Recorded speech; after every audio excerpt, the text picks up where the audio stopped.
Welcome to PR Like a Boss, the podcast where we get a backstage pass into the worlds of beauty, business, and brilliant PR strategy. I'm your host, Patz, beauty PR expert, founder fangirl, and your personal hype woman when it comes to getting your story seen and heard.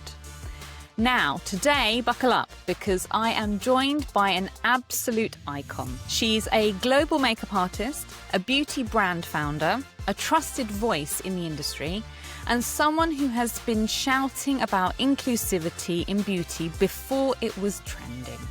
Oh, and did I mention she's got 3 decades in the game and a fabulous MBE.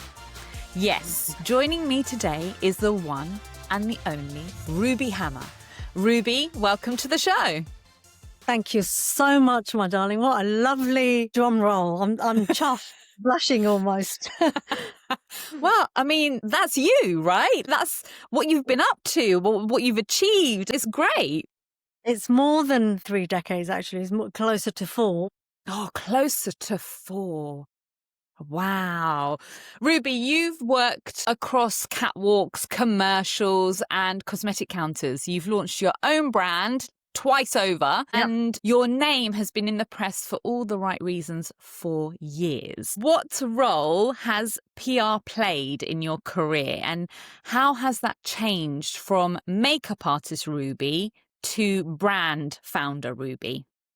When we first started, there was no social media as such. So, to be honest, PR and marketing were very necessary tools to launch into anything. So I was a makeup artist, so there was no PR for that. You just had your credit at the bottom end of, if it was stills and, magazine credit if you did those shoots, or if it was a show and you did for a designer, again, it would be on the little, whatever the guest to say, hair by, makeup by, blah, blah, blah. So you just had that. It wasn't really PR per se. It was just like that as your credentials. Mm-hmm. Then I think as the business and the industry has changed, this interest in not just people who were the front of house, but back of house people, when that started, I probably did one of the first thing for British Elle magazine, and it was called Portrait of an Artist, and they actually followed me around, and they said it's a full day shoot, and I was like, yes, okay, great. And it was in Harvey Nichols when Shiwamura had launched there, and that's when I first met Millie, because she came to launch Shiwamura there. And it's gradually, before that, kind of all things, or we'd had a Veda or whatever we had, that you'd give quotes to magazines, to the PR, whoever would, get in touch with you or not. And then the brands would allow you to say, oh, would you like to have this product? So that's when you realize, oh, PR is very important to give me, I'm on their radar as someone they should equip with some products.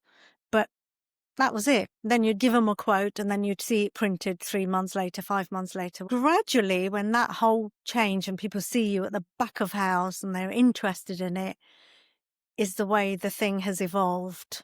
Mm-hmm. And now people know our names in the front, not just as a little bit of credit that you have to turn upside down and look at, oh, what is that name there?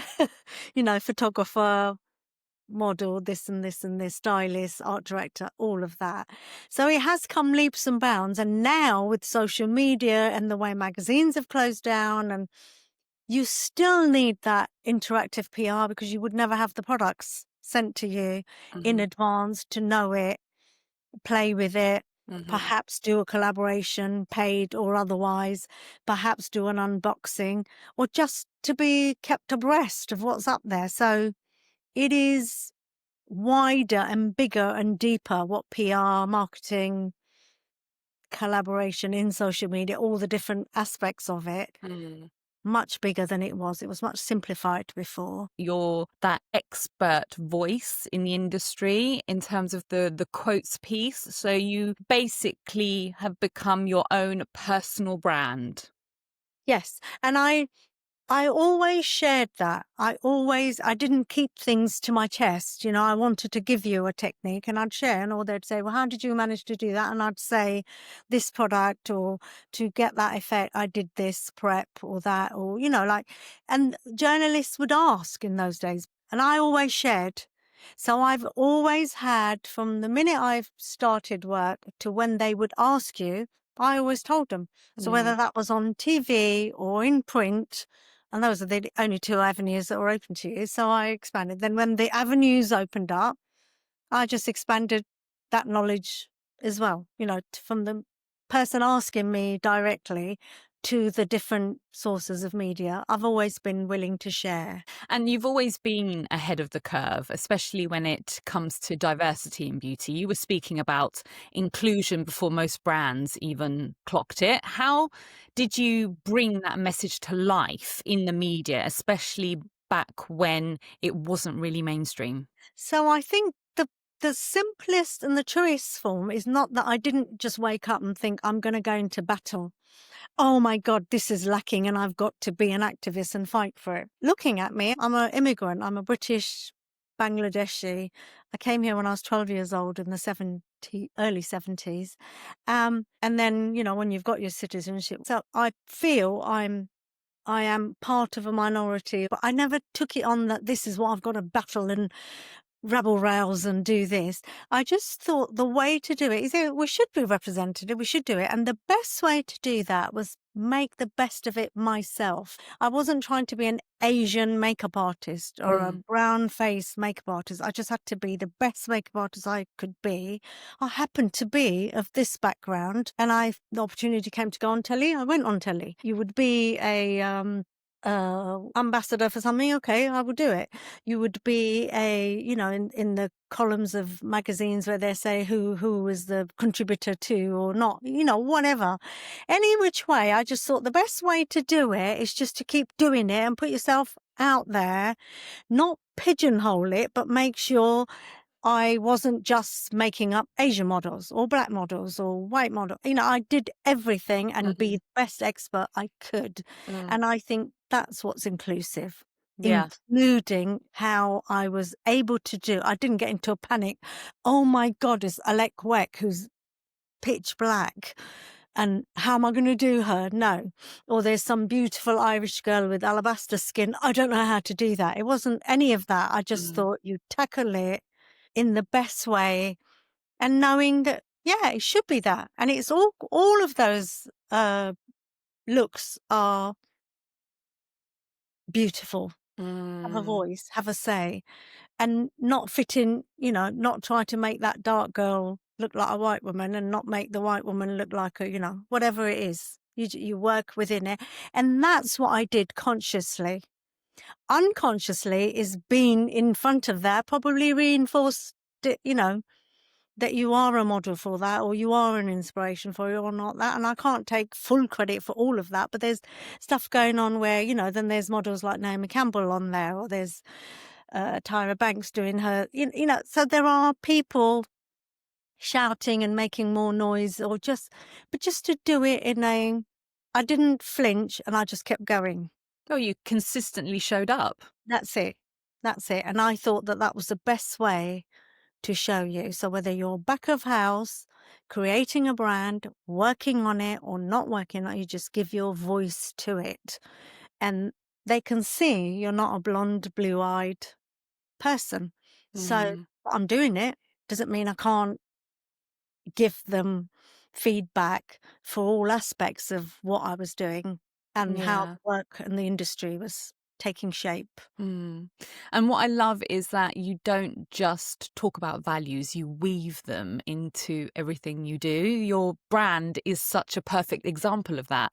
When you launched Ruby Hammer Beauty with that beautiful minimalist product line, how did you approach telling that story to your audience and impress and PR?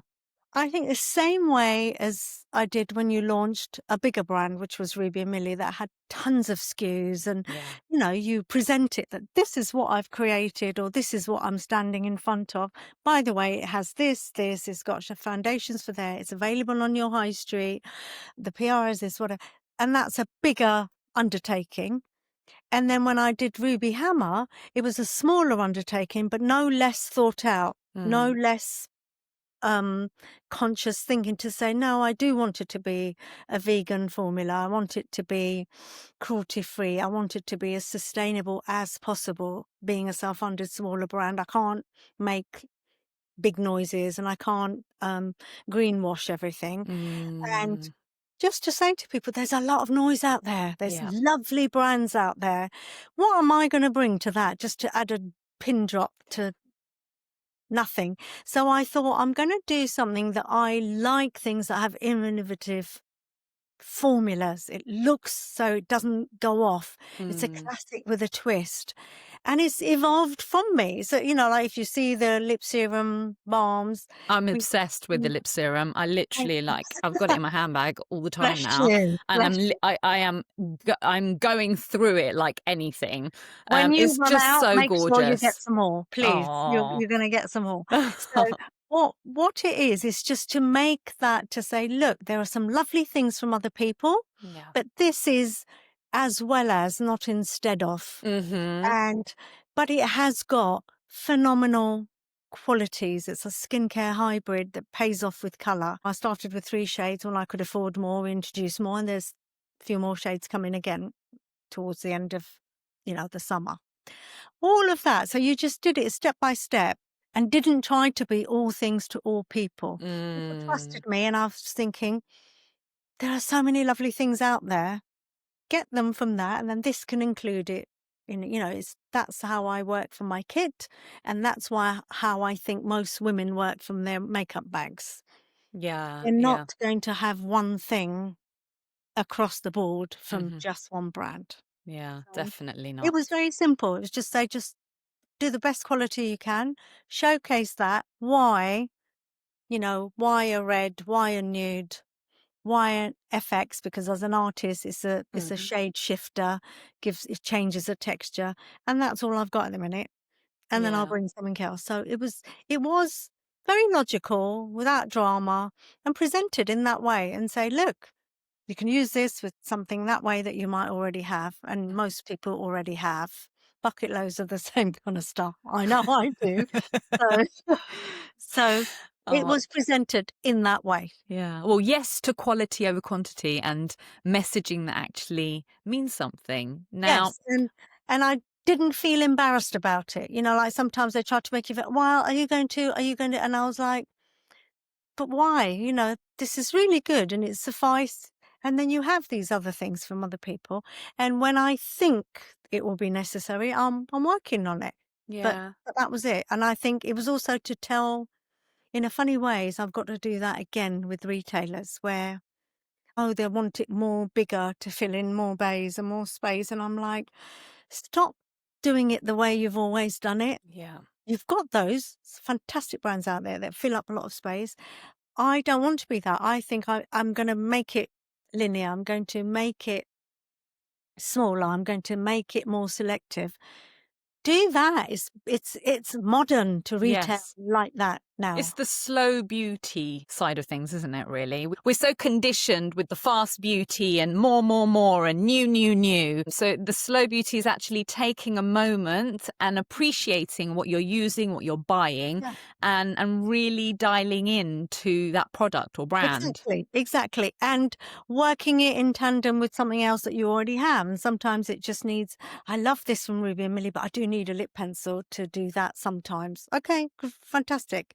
Yeah. I Will that work with the lipstick? No, I can use my lip serum balm on top of a lipstick. And it's getting the retailer to look at it that way as well, to say you're actually giving effective choice to someone. It doesn't have to be wall to wall of one brand and then another wall of this other brand, Yeah. another wall. It's okay to be this, but they better be good, the bits that are on there. That's it, exactly. Now, I want to shift gears slightly.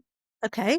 You've been in the public eye for decades, but always on your terms.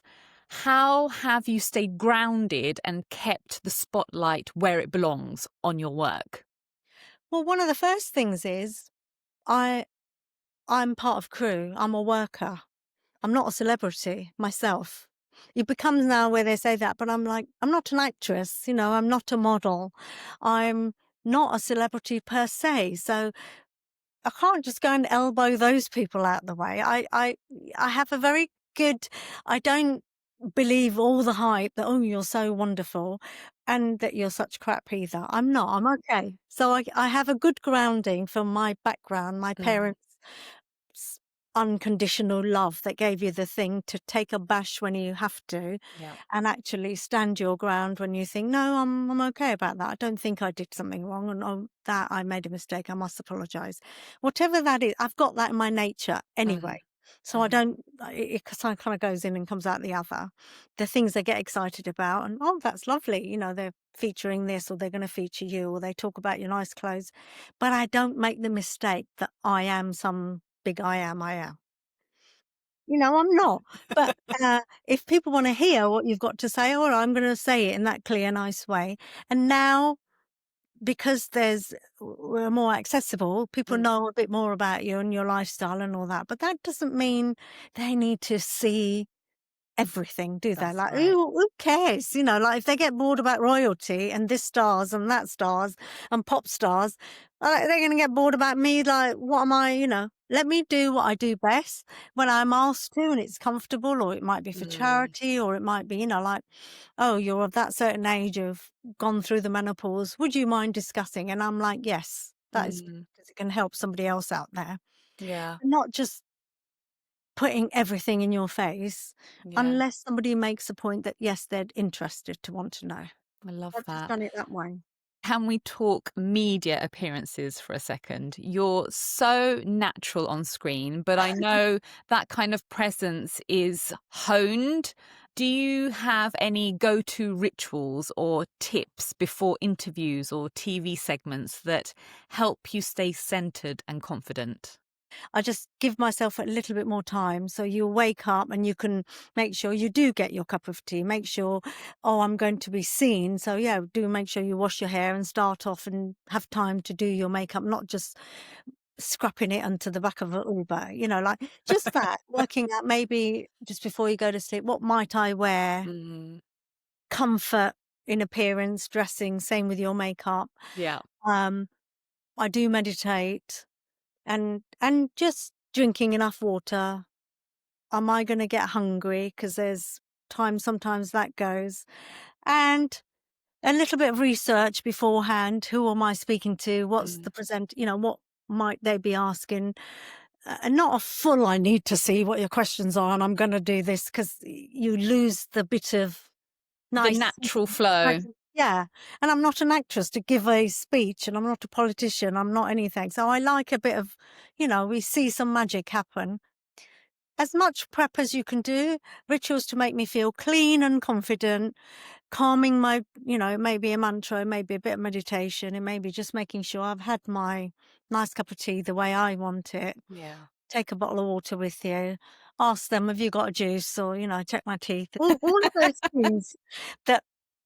And then just be open to Mm, listen what they want and try to deliver that so without helpful. losing yourself. That's all. Yeah, very sensible. And honestly, half of PR is how you show up, not just where. What advice would you give to newer beauty founders trying to stand out in such a saturated market, especially when it comes to building media presence and that brand voice? It's really hard now because it's always been a competitive industry, and now more so than ever. I would say to somebody, before you even do that, is really, really realize how much of your life and time it's going to take, and it's going to encroach into every bit of your life. So Mm, you want to make sure this is what you want to do. Make sure your product is right. Have some idea of what your competitors might be. I don't mean copy them on just, oh, get yourself all wound up by, but you need to be aware, is your thing unique or is it part of a different part? Just all of that. mm, And know that PR and marketing, they're tools, but they can't make up for a crap product. that's right. And they can't make up for if it's not clear in your head Mm, what you're trying to do, because it the PR can't piggy bank the product or you and do it all for you. You know, you've got to know that these are areas I'm comfortable with. These I'm not comfortable with. This is what I think my brand stands for. As much clarity as you can give to yourself so that when you then do send out the message, it doesn't just get lost. Yeah, I feel like people need to step back a little bit more and just keep it simple. Always keep it simple. And when you Mm, don't understand something, like even when they're trying to say, you, well, who am I going in front of? What is it they would be satisfied with? Just those things you ask, don't you? You're going to a yeah. party, it could be, oh, we don't know what sort is a surprise party. Okay, fine. But you know you're going somewhere, you need to know what direction it is. Are we going to eat? Or is it just music? Is it just dancing? Are we just going to drink? So yeah, I'm going to need to eat a bit before I go. It's just simple. Like you address life Yeah. and your own life, you address that the same way. Yeah. Write Yeah. that down, founders. Simple is a Yeah. strategy. If there's science behind it that Mm, you need to know, okay, make that clear. If there's clinical trials behind it, you know, all of the things that will bolster you up, have those tools ready for you, but not try to be something mm, that it's not, mm. and not try to be everything to everybody either. Yeah. Yeah. Absolutely. Last one before we have a little fun. Who's helped shape your path? Any PR mentors, collaborators, or champions we should know about? Well, I've got to say, I'm not formally trained as a makeup artist. So, you know, the lady I assisted, Francine Schiffer, I had to learn as I was going along because I'm an economics graduate. I loved makeup, passion on myself, but I never did it on anyone else. And so you went learning. So she would have to be my first guru as such. And then, you know, you get inspiration from other artists of my era, looking at their work and seeing what they're doing and that photographer and this, wow, wasn't that a great shoot? So there is that you silently get inspired by, and Mm, hopefully you inspire as well somebody else. Then there's probably Karen O'Callaghan, who was the beauty director of British Elle magazine in those days, and her assistant was Anna Marie Solovich. yep. So I would have to say that Karen gave me those first initial things of shooting for editorial as such, and I will eternally be grateful for her for that. Working with Millie, you know, she didn't come into PR in that way later, but I've probably had a hand in helping her do the PR because I remember how we first met on that thing where she was Anna Marie Solovich came on the shoot and it was for British Elle and she was wanting these products and Millie was going to try and charge her. And I was like, do you know what these women get? Just give it to her. It's fine. And then might get credited. So you know that there is a willingness. Yeah. You don't get anything in this life if you're not willing to offer something too. It's Yep. not just take.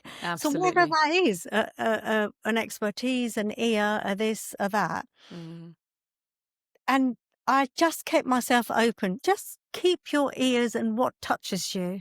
If it touches you, that way of doing something must touch somebody else. And so there are over 40 years, there's a lot of people I'm grateful to. Every single person I've worked with or collaborated with in a team, you know, a hairdresser, an art director, the model, the photographer, the assistants that are there. Now it's gone digitalized, that other thing. Your clients for booking you, you yeah. know, actually putting an option down. Your agents that have looked after your career and guided you, you know, there's many, many people and and I'm a grateful kind of person. So I'm grateful to all of them and at different aspects of life, you know, then things have shifted and we've moved on. But without them, you wouldn't be where you are. You know, Yeah. wouldn't. Yeah. And I'm sure they're grateful for you. I hope so, because there are lots of Definitely. things where, because of my age, and there are things there, lots of freelance hairdressers later, they come and they go, you don't remember this, but you did this for me on this show. And I go, did I? Or a model says something, or just how you were it's not just manifesting your skills, but just how you made people feel on the day, or how you took on, or being, and we traveled a lot. We were in studios. Nobody knows what the other person's going through, but just, I'm human. I've got shitty days and I'm trying to work and be professional, but with a bit of compassion and a bit Yeah. of humor. All of those every day. You need to do that as a human being, not just for your craft. 100%. Okay, it's time for a little rapid fire game All right. I like to call Ruby's Beauty Bag. Keep, share, or retire. Okay. I'm going to throw out some beauty trends, tools, or PR tactics at you, and you tell me whether you'd keep, still love it, still works, share, pass it on to the next generation, or retire, time to let it go. You ready? Okay. Let's do it. 10-step skincare routines. Keep, share, or retire. Because I'm time poor as anybody else. So I think there was a time when you could share it. It's good to know there are many steps, but I would retire it now because I don't think we have that much time. But it's good to just know it, so the next generation should know there are all these steps and then you can dive in. So I would retire it first, share it, but put it in the back of your mind. Double whammy. How about press trips to Bali? Keep, share, or retire? Chance would be a fine thing. I don't get that many press trips. I did lots of working trips, but no. So it does cause envy. It And then does. it does cause envy. So I would say lovely opportunity if you get them, but not everyone's on them. So No, retire that one. yeah. How about face mists on planes? So again, there are two myths. So if it's to set your makeup and something, that's quite good now because we film, we have different temperatures, lights. Or is it a hydrating mist or something different? So that again works. So I would share and I would keep. Nice. I'm a face mask, sheet mask kind of girl on a plane. I always have a mask on to the horror of my husband. He's like, oh, for God's sake, don't, what are I you like doing? them, but because I've got a very narrow forehead and very thinning hair, sometimes they travel and then you're going to have to wash your hair as well. Yeah, that's And true. that's my only thing about that part of it. But actually, they're very, very, depending on what the ingredients are, whether it's just a boosting, a lifting, a brightening, hydrating, they're very, very good and useful. What about contouring everything? Are we keeping, sharing, or retiring? I personally don't do a lot of, my face is quite chiseled. So on myself, I don't do a lot of contouring anyway. And even at work, you looking at it and looking at the light, if it's needed, you do it. So you need to know the technique of it. So you've got to share it. But I don't do it for every single person willy-nilly. Yeah. I think that, thank God that's also changed. People aren't just doing it in that Kim Kardashian type, that they've all got to look a certain way. Yeah. I've got to do it there. I've got to do it there. I've got to do it there. I've got to do it there. I'm like, Jesus, you might not need it. It's not a look. So we're retiring that one. I would say yes, retire it. But do you need to know that where it's needed and it's very effective, you need to know how to do it. That's So it. TikTok beauty hacks. Keep, share, or retire. Because there's so much out there and things aren't even correct, are they? visually, they get you, they grab you because you look at that and you think, what is she doing? What are they doing? What is he doing? And you look at that, and so it does pull Suck you in. But then I think, does anyone really need to do concealer in a great big triangle that goes from here to here? Yeah, I've always wondered that. I'm like, really? How much product that takes, how much blending in you're going to have to do, and then what you're going to have to put on top of that just to match this. So you're going to have everything like that. More. So I think knowing that it's there for a visual hook, it's good. It's really good. Dripping this, dripping that. I don't do serums like that and foundations like that. I need to see how much am I using. Yeah. How much can I blend away? Is my brushes still? So I just think they get you, and then you look at it and you think, I can't keep up with it all. And everything is cyclical. There's not one thing that won't come back. If it's all shiny, all matte, all glossy, a few Yeah. months later, it'll come back the other way. Yeah, So definitely. just be aware it's cyclical. It's not one be all and end all trend. Yeah. How about celebrity brand founders? Keep, share, or retire? Okay. If they are genuine, they love it. Like if you look at Victoria Beckham, she has a lot of knowledge about. Yeah. She was in the front of it, so she needed makeup. She needed how it's got to last. She's worked with some of the best makeup artists in the world. She's privy to it, open to it, and she's very particular. So she knows, and you can tell she's into it like that. If the celebrity genuinely, whether it's a skincare thing or not, and there's a genuine passion and they're not just doing it as another way to be in there. And I think the really good ones are they're engrossed into it. So if it was Fenty to do the 50 Shades of that, Yeah. it was something she believed in. It wasn't just a way to make money. She believed it and she used her platform to push that out. It's about authenticity. Yeah. Are they credible and authentic? And if that's the way, why would I hold it against a celebrity? Oh, you're just using your name. We all do. I'm using my name, but I'm not a Kim Kardashian. So you have to just look at how and why it's utilized. That I would say there's always a little question mark. Yeah, we're in the And middle. you can tell whether it's genuine or not. And if it isn't, no thanks. and if it is because it's something, then you keep. Yeah. So I don't judge. I don't like being judged, so I don't judge for everyone. Oh, that must be really useless, and they got 50 people to do it. She doesn't have any input on that. I don't know that, do I? If this person, from what I see, if they're really genuinely immersed into it, it shows. It shows. How about Instagram filters on skincare campaigns? Keep, share, retire. Oh God, I'm going to sit on the fence again. Really? No, with filters? Filters, I never filter. It is flattering when you look at it. Even when you do it, I've never filtered. I tried to keep it without because I'm no bloody good technically. You saw in this recording where I faff about and I would get it all wrong. So filters for me personally is a no. But if that is what boosts and gives somebody confidence, but it's just to know that it's not realistic, is it? It's not truth, it's not that. So I would say it makes it very difficult to live up to. Yeah, People definitely. can see you Yeah. or maintain online and all that. I just think it makes it harder. So I would retire it. That's what I've chosen to do because it makes my life easier. Ruby, this has been such a joy. Thank you for sharing your God. wisdom, your humor, and your insights. Like, truly an industry icon and a PR boss, to say the least.